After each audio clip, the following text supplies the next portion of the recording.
अध्याय 33। जब से इस्राएली मूसा और हारून की अगुवाई में दल बांधकर मिस्र देश से निकले, तब से उनके ये पड़ाव हुए। मूसा ने यहोवा से आज्ञा पाकर उनके कूच उनके पड़ावों के अनुसार लिख दिए, और वे ये हैं।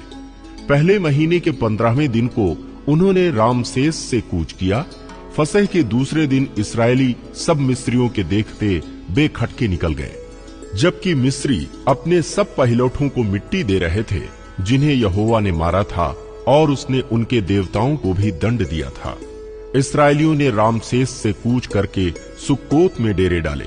और सुक्कोत से कूच करके एताम में जो जंगल के छोर पर है डेरे डाले,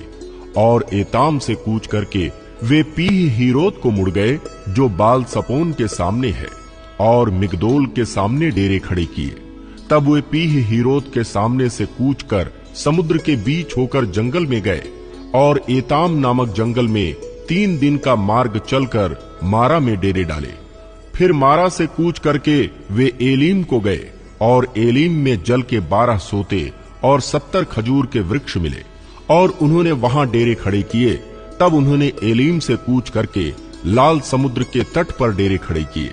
और लाल समुद्र से कूच करके सीन नामक जंगल में डेरे खड़े किए।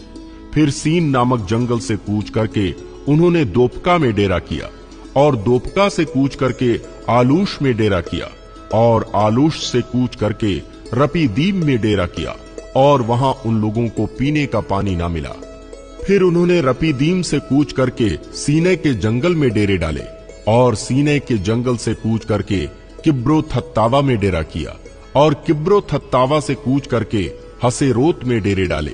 और हसेरोत से कूच करके रितमा में डेरे डाले। फिर उन्होंने रितमा से कूच करके रिम्मोन पेरेस में डेरे खड़े किए, और रिम्मोन पेरेस से कूच करके लिबना में डेरे खड़े किए, और लिबना से कूच करके रिस्सा में डेरे खड़े किए, और रिस्सा से कूच करके कहेलाता में डेरा किया, और कहेलाता से कूच करके शेपेर पर्वत के पास डेरा किया। फिर उन्होंने शेपेर पर्वत से कूच करके हरादा में डेरा किया, और हरादा से कूच करके मखेलोत में डेरा किया, और मखेलोत से कूच करके तहत में डेरे खड़े किए, और तहत से कूच करके 13 में डेरे डाले, और 13 से कूच करके मित्का में डेरे डाले। फिर मित्का से कूच करके उन्होंने हशमोना में डेरे डाले, और हशमोना से कूच करके मोसेरोत में डेरे खड़े किए, और मोसेरोत से कूच करके याकानियों के बीच डेरा किया, और याकानियों के बीच से कूच करके होर हग्गिदगाद में डेरा किया, और होर हग्गिदगाद से कूच करके योतबाता में डेरा किया, और योतबाता से कूच करके अब्रोना में डेरे खड़े किए, और अब्रोना से कूच करके येस्योन गेबेर में डेरे खड़े किए, और येस्योन गेबेर से कूच करके उन्होंने सीन नामक जंगल के कादेश में डेरा किया। फिर कादेश से कूच करके होर पर्वत के पास जो एदोम देश की सीमा पर है डेरे डाले। वहां इस्राएलियों के मिस्र देश से निकलने के 40वें वर्ष के 5वें महीने के पहले दिन को हारून याजक यहोवा की आज्ञा पाकर होर पर्वत पर चढ़ा और वहां मर गया। और जब हारून होर पर्वत पर मर गया, तब वो 123 वर्ष का था। और अरात का कनानी राजा जो कनान देश के दक्षिण भाग में रहता था, उसने इस्राएलियों के आने का समाचार पाया। तब इस्राएलियों ने होर पर्वत से कूच करके सलमोना में डेरे डाले, और सलमोना से कूच करके पुनोन में डेरे डाले, और पुनोन से कूच करके ओबोस में डेरे डाले, और ओबोस से कूच करके अबारीम नामक डीहों में जो मोआब की सीमा पर है डेरे डाले।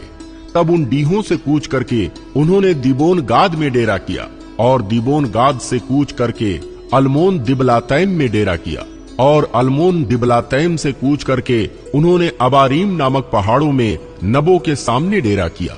फिर अबारीम पहाड़ों से कूच करके मोआब के अराबा में यरीहो के पास यरदन नदी के तट पर डेरा किया, और उन्होंने मोआब के अराबा में वेत्तेशीमोत से लेकर आबेल शित्तीम तक यरदन के किनारे किनारे डेरे डाले। फिर मोआब के अराबा में यरीहो के पास की यरदन नदी के तट पर यहोवा ने मूसा से कहा, इस्राएलियों को समझा कर कह, जब तुम यरदन पार होकर कनान देश में पहुंचो, तब उस देश के निवासियों को उनके देश से निकाल देना, और उनके सब नक्काशीदार पत्थरों को और ढली हुई मूर्तियों को नष्ट करना, और उनके सब पूजा के ऊंचे स्थानों को ढा देना और उस देश को अपने अधिकार में लेकर उसमें निवास करना, क्योंकि मैंने वो देश तुम्ही को दिया है कि तुम उसके अधिकारी हो। और तुम उस देश को चिट्ठी डालकर अपने कुलों के अनुसार बांट लेना, अर्थात जो कुल अधिक वाले हैं उन्हें अधिक और जो थोड़े वाले हैं उनको थोड़ा भाग देना। जिस कुल की चिट्ठी जिस स्थान के लिए निकले वही उसका भाग ठहरे। अपने पितरों के गोत्रों के अनुसार अपना अपना भाग लेना। परंतु यदि तुम उस देश के निवासियों को अपने आगे से ना निकालोगे तो उनमें से जिनको तुम उसमें रहने दोगे वे मानो तुम्हारी आंखों में कांटे और तुम्हारे पांजरों में कीलें ठहरेंगे, और वे उस देश में जहां तुम बसोगे तुम्हें संकट में डालेंगे। और उनसे जैसा व्यवहार करने की मनसा मैंने की है वैसा ही तुमसे करूंगा।